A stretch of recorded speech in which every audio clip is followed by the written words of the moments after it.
심재철 미래통합당 권한대행이 김종인 씨를 찾아갔다. 그런 보도가 나왔습니다. 그런데 그 사진이 참으로 민망해서 보기 어려울 정도의 그런 사진이 대서특필되고 말았습니다. 설명도 붙어 있었죠. 심재철 권한대행이 김종인 씨하고 악수하는 사진인데 그것이 여러분도 다 봤을 겁니다. 읍하는 자세로 이게 90도로 엎드린 것인지 땅에서 기고 있는 것인지 어떻든 그런 자세로 올려다 보면서 악수를 아주 감읍해서 받아 무시는 그런 사진이 조선일보, 중앙일보, 또 다른 신문들 이렇게 신문마다 도배가 되었습니다. 그런데 그 기사의 내용은 더욱 가관이었다. 이렇게 이야기를 할 수밖에 없습니다. 바로 4월 28일 밤에 심재철 권한대행하고 김재원 정책위원장, 정책위 의장 그 둘이 김종인 씨 집 앞에 가서 기다렸다고 하죠. 무려 30분이나 그렇게 기다리고 기사 제목을 보면은 미래통합당 집행부 뭐 이런 말이 붙어 있습니다. 정당이 통째로 가가지고 그 개인의 집 앞에서 30분을 기다렸다. 그런 이야기죠. 그래서 밤 8시 50분 정도 돼서 김종인 씨가 집으로 돌아왔고 바로 그때 이렇게 굽신거리면서 악수를 하는 사진이 전국에 뿌려진 겁니다. 이 두 사람은 김종인 씨를 따라 들어가서 한 30분 있다 나왔는데 기자들에게 포도주 마셨다. 이렇게 이야기를 했다는 것이죠. 이 사진을 보면 김종인 씨도 그렇고 또 심재철 권한대행도 그렇고 사실 활짝 웃고 있다. 이렇게 볼 수밖에 없는 그런 표정이었습니다. 또 다른 그 보도에 따르면 김종인 씨에게 이 두 사람이 비대위원장 승낙을 해달라 그렇게 읍소를 했다. 애걸복걸했다 이런 것이죠. 그러면서 김종인 씨가 이거 수락을 안 하면 저희들도 사퇴를 해야 한다. 이랬다고 합니다. 바로 이 대목은 참 이상하다. 그러면 김종인, 심재철, 김재원 최소한 이 세 사람은 죽으면 같이 죽고 나가면 같이 나가는 운명 공동체였구나. 그것을 알 수 있죠. 그렇다면 그들이 이런 운명 공동체라고 한다면은 그들은 확실히 미래통합당을 배신한 3인이다. 이렇게 말을 할 수 있을 겁니다. 당을 위해서가 아니고 셋이 서로 목숨을 구하면 같이 구하고 나가면 같이 나가는 것이니까 그렇겠죠. 4월 28일 밤에 심재철 권한대행은 자신의 SNS에 그 김종인 씨 임기를 늘리기 위해서 하려고 했던 당헌 개정 그거 해야 한다. 이런 글을 올렸습니다. 결국 이러고 보면은 이 심재철 권한대행 그리고 김재원 정책위원장, 정책위 의장 이 두 사람은 미래통합당이 아니고 김종인 씨를 위해서 일하는 자들이다. 그렇게 이야기할 수 있겠죠. 이 두 사람 모두 해임해야 하는 겁니다. 바로 이와 같은 행위를 할 때 해임을 하는 것이죠. 현재 다음과 같은 이야기가 들려오고 있습니다. 미래통합당 측에서, 특히 이 심재철 권한대행 측에서 이렇게 되는 것이죠. 김종인 씨가 비대위원장직을 수락하지 않을 경우에 총선 패배 수습도 못하고, 또 미래통합당이 장기간 갈등에 빠질 공산이 크다. 김종인 씨의 마음을 돌리기 위해서 특단의 대책이 필요하다. 이제 이런 말이 나오고 있다는 겁니다. 그러면 어떻습니까? 미래통합당은 큰 정당입니다. 더불어민주당 다음에 2위를 했다. 또 더불어민주당한테 좀 졌다. 그래서 다들 한 줌도 안 되는 정당으로 생각을 하는데 그 당원이 얼마입니까? 그리고 거기에서 정당 추천 의원, 어쨌든 이번 제21대 국회의원 당선자가 몇 명이 나왔습니까? 아주 큰 정당이죠. 그런데 이런 이야기를 하는 것은 아무리 봐도 이상하다. 그렇게 볼 수밖에 없습니다.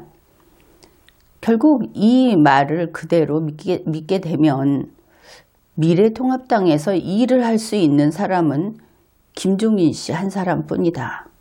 이렇게 되겠죠. 김종인 씨 없으면 미래통합당 죽는다. 결국 그뿐 아니라 김종인 씨 원하는 대로 해줘야만 한다. 앞에서 쭉 그렇게 했죠. 그러면 미래통합당은 김종인 씨의 사당이구나. 이것을 알 수 있습니다. 그런데 그럴 리가 없죠.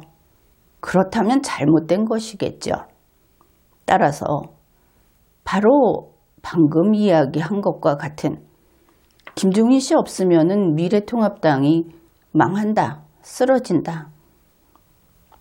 그리고 김종인 원하는 대로 뭐든지 다 해줘야 한다. 이러는 사람들, 이런 이야기 하는 사람들 모조리 다 내쫓아야만 하겠다. 이제 이런 판단을 하게 되는 겁니다.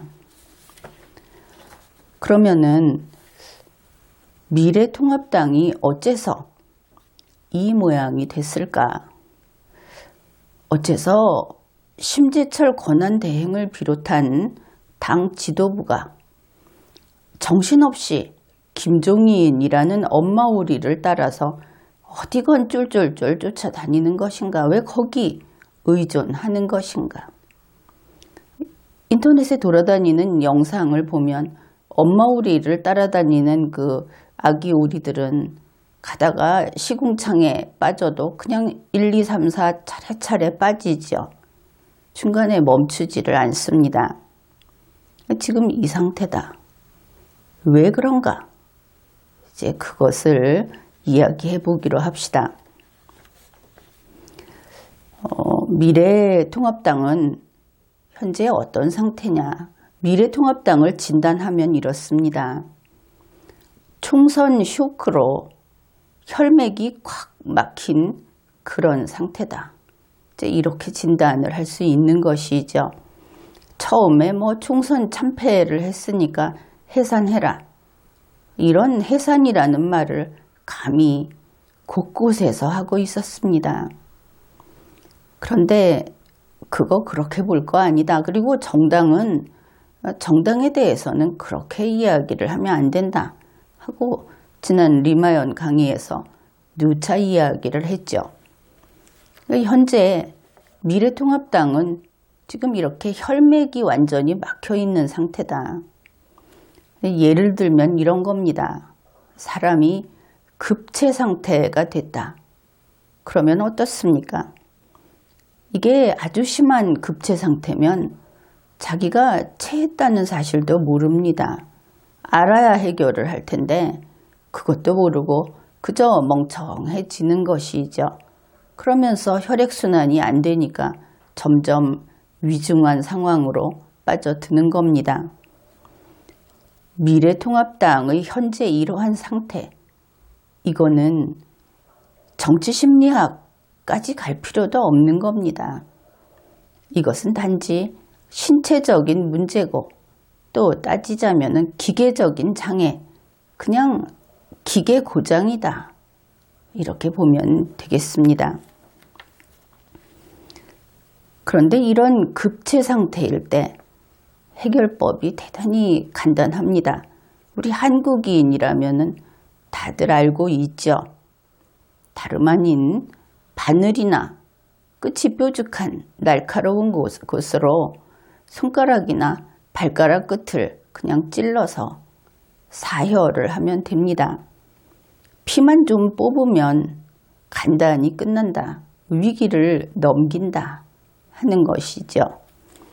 이렇게 하게 되면 즉시 혈액순환이 원활해지고 자연스럽게 정상 회복을 하게 됩니다.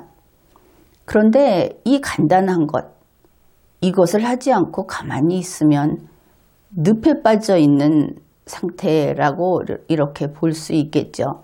그래서 그냥 가라앉게 됩니다. 헤어나지 못하는 것이죠. 그렇다면 미래통합당에서 피를 뽑아야 하겠다. 어떻게 할 것인가? 먼저 문제를 자꾸 일으키고 악화시키는 심재철, 김재원 두 사람은 일단 당직에서 물러나야 하겠다. 당무 정지를 시키든지 아니면 물러나게 하든지. 왜냐하면 지금 화근이 되고 있는 김종인 씨하고 아주 유착이 깊은 그런 상태이기 때문입니다. 본인들이 그렇게 나쁜 마음을 먹지 않았다 하더라도 이들이 있는 한 결국은 혈액순환이 계속 느려져서 당을 죽일 것이다. 그렇게 보기 때문이죠. 그 다음에 당헌 당규에 따라서 현재 무소속 당선자 중에 복당을 희망하는 그런 사람들을 전원 복당시키는 겁니다. 이것을 가장 먼저 해야 하겠죠. 그러면 여기에 대해서 질문을 할 겁니다.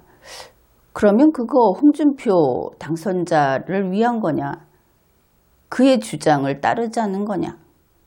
또 이렇게 되면 홍준표, 권성동 등이 미래통합당으로 돌아가게 되고 그러면 그 사람들만 이익을 보는 것이 아니냐? 이런 질문을 할지 모르겠습니다. 거기에 대한 답은 그것이 문제가 아니다. 이렇게 답을 하겠습니다. 그것은 상관할 바가 아니다 하는 것이죠. 그들에 관해서 이야기를 하자면은 어차피 그들은 한 가족이었습니다. 그들은 미래통합당 사람이 맞죠. 그래서 빠르건 늦건 어차피 그들은 미래통합당으로 돌아갈 그런 사람들인 겁니다. 그래서 그 사람들이 돌아가서 무슨 이익을 보는 거, 그게 이익이라고 말할 수 있겠습니까? 그런데 왜 이것이 중요한가? 지금 혈맥이 막혀 있을 때 바늘로 찔러서 피를 뽑아야 한다. 이렇게 이야기를 했죠. 바로 그 부분입니다.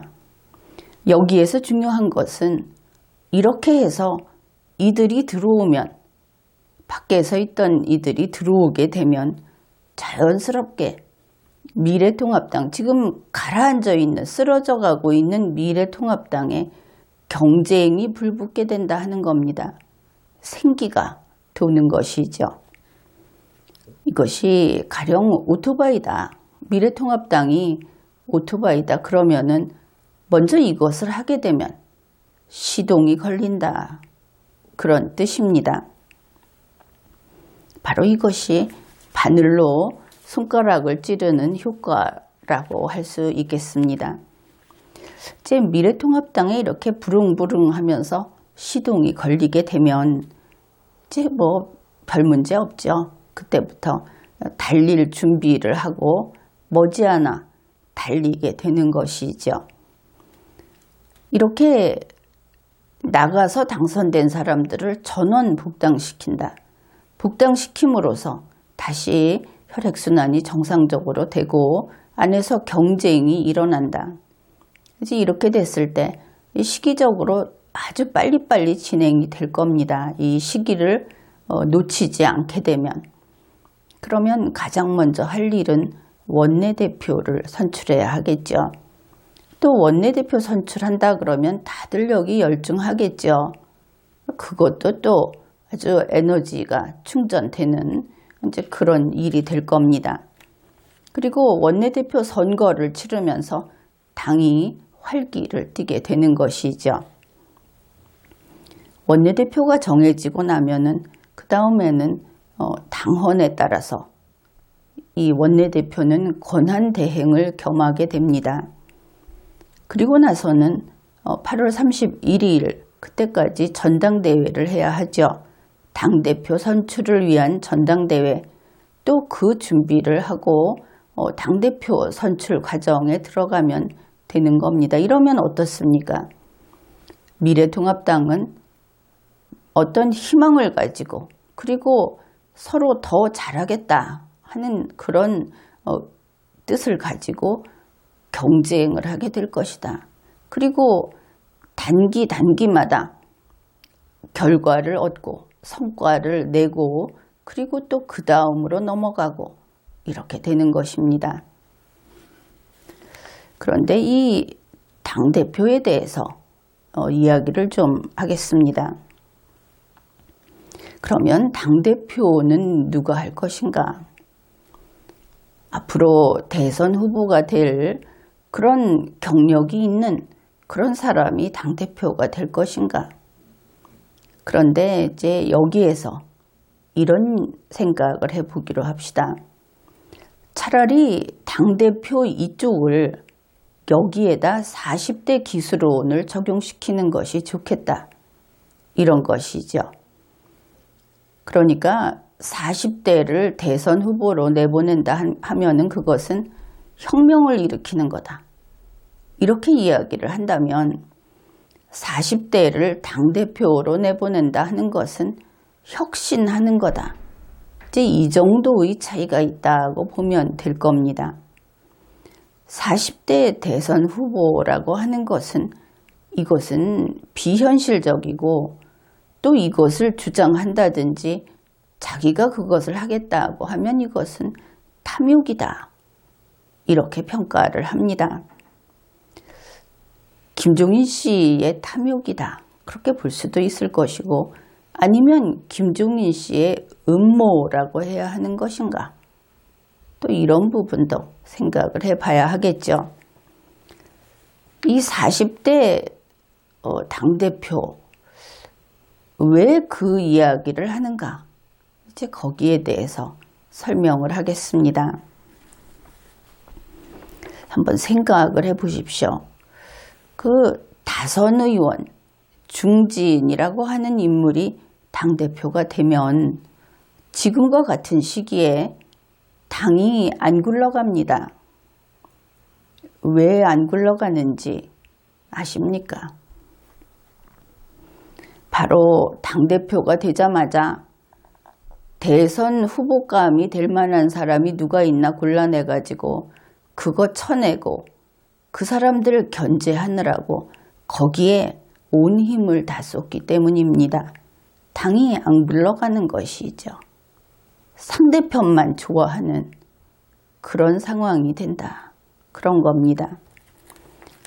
여태까지 봤듯이 지금과 같은 시기에 당대표를 그런 대선 후보가 될 수 있는 그런 사람이 맡게 되면은 분명히 당은 갈라섭니다. 당 대표 편이 있고 또 대선 후보감으로 이렇게 손가락을 꼽는 그 사람들 편이 있고 그래가지고 편갈라서 죽어라고 싸우죠. 그리고 거기에 또 유권자들까지 그 그룹을 지어서 편싸움, 패싸움 하느라고 아주 말할 수 없이 서로 험악해집니다. 이렇게 내분으로 세월을 보낸다 하는 것이죠. 그런데 40대 당대표가 나오고 그 다음에 이제 당원에서 정하듯이 이 당대표는 대선 못 나간다. 이렇게 되면 이 40대 당대표는 그렇게 패싸움할 그런 힘이 부족하다 하는 것은 분명합니다. 40대가 어디서 내분을 일으킨다는 말입니까? 적어도 보수 우파에서 그런 것이죠. 그 다음에 다선 의원 중진이 당대표가 되게 되면 어떻습니까? 당원이 뭐라고 하든 말든 대선 1년 6개월 남겨놓고는 사표 쓰지요. 나는 이거 버리고 대선 나간다. 이러는 겁니다. 그러면 어떻게 됩니까? 대선 1년 6개월 남겨놓고 또 대표 자리가 비니까 복잡한 절차 거쳐서 당대표 뽑아야 되는데 또 어렵죠. 그러면은 그때 비대위 이야기 나옵니다. 늘 비대위. 정상적인 당이 아니라 비대위가 선거를 치른다는 것이 그게 무슨 힘이 있겠습니까? 이렇게 되면은 당에서 경선을 통해서 후보자를 한 명을 냈을 때 그 후보자가 나가서 상대팀의 후보자하고 싸울 때 그를 밀어줄 수 있는 힘이 없게 됩니다. 다시 말해서 선거 승리에 필수적인 것은 정당의 뒷받침인데 결국 베이스 캠프도 없고 감독도 없이 나가는 선수, 이것이 그 보수정당 이쪽에서 계속 반복했던 그런 불리한 그런 상황을 스스로 만들었던 것이 이 당대표의 욕심, 이 구조, 바로 그랬던 것이죠. 그래서 이렇게 비대위 체제로 가게 되면 역시 미래통합당은 베이스 캠프도 없고 감독도 없는 상태에서 그야말로 몇 명 후보감이다 하는 사람들끼리 끝없는 투쟁을 하는, 결국은 내부에서 하죠. 이런 상태가 되고 만다 하는 겁니다. 그래서 이제는 당대표를 차라리 대선 후보감이 아닌 사람으로 두자. 이제 이런 이야기를 한 것이고, 그러면 40대 당대표는 어떻게 해야 하는가? 쓸데없이 과욕을 부리면 안 됩니다. 당대표라는 것을 내세워서 그의 편을 만들고, 그리고 40대면 어떠냐? 자기의 능력도 생각하지 않고 이러면은 엉덩이에 뿔난 것이죠. 사람이라고 생각하지 말고 제목이다 이렇게 생각하면 때려잡아야 하는 겁니다. 그런 식이라면. 그래서 이 40대 당대표는 착실히 다음 대선 후보가 되기 위한 공부를 해야 하는 것이죠. 이번 선거를 승리로 이끌고 거기에 충실하고 자기 자신은 내공을 쌓고 이래야 하는 것인데, 여기서 유의할 것이 당대표가 다음 대선 후보가 되기 위해서 공부를 한다 하면은, 그러면 그 사람이 낙점된 것인가, 이렇게 오해하면 안 됩니다. 다음 대선 후보는 당연히 법과 규칙에 따라서 경선을 하는 거기 때문에 공개 경쟁이 되는 겁니다. 그러나 어떤 일을 직접 해볼 수 있다, 또 선거에 승리하도록 그런 지휘를 해볼 수 있다 하는 것은 대단히 소중한 기회가 될 겁니다. 많이 성장을 시키는 것이죠. 그리고 이번에 만약에 40대 당대표를 뽑는다 한다면은 그 사람에게만큼은 내년 보궐선거의 결과에 대해서 책임을 지우지 않아야 합니다. 그거 책임지어서 또 나가라, 이러지 말라 하는 것이죠. 그냥 쭉 대선까지 당대표를 하게 주어야 한다. 그렇게 보면 되겠습니다. 그러면은 대선 후보감이라고 하는 40대 이상 이런 사람들은 어떻게 할 것인가? 그들은 전부 다 몇 명이 됐든 전부 다 스스로 대선 후보로서의 기량을 닦고 또 선거 준비를 해야 하겠죠. 지금까지 보면은 대선 후보들이 마치 이 경선 준비를 할 때 유권자에게 옛날에 무슨 고무신 돌렸다 그런 식으로 경선 준비를 하는데 경선은 그런 것이 아니죠. 경선만큼은 정말 정치력 이것을 가지고 해야 하기 때문에 헌법에 대해서 우리 국가 체제에 대해서 그리고 리걸마인드를 함양하는 이런 공부를 해야 하는 겁니다. 그리고 세상을 볼 줄 알고 인간을 이해할 수 있도록 그렇게 앞으로 남아있는 2년 정도 그 기간 동안 자신을 성장시켜야 하는 것이죠. 경선을 나갈 때까지 나를 지지하는 표가 몇 표면은 그냥 경선에 되는가? 그게 아니고 최종적으로 대선에서 승리할 수 있는 그런 능력을 키워서 경선에서 거의 본선급의 그런 경쟁을 해야 한다. 그래서 모든 후보자가 될 수 있는 모든 사람은 내가 1위 하겠다 하고 최선을 다해서 달려라. 이렇게 이야기를 하는 겁니다. 마지막에 경선에서 그 중에 한 명을 선택하는 것이죠. 이렇게 보면은 40대 당대표 어떻습니까? 정당성이 있죠. 이렇게 되면은 당이 안정되고 모든 것이 정상으로 돌아오고 질서로 돌아오게 되는 겁니다.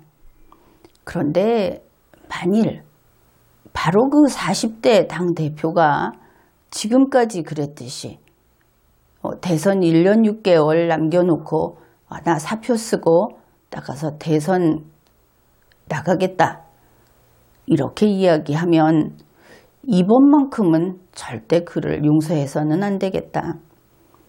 다름 아닌 정치권에서 영구 축출을 시켜버려야 한다.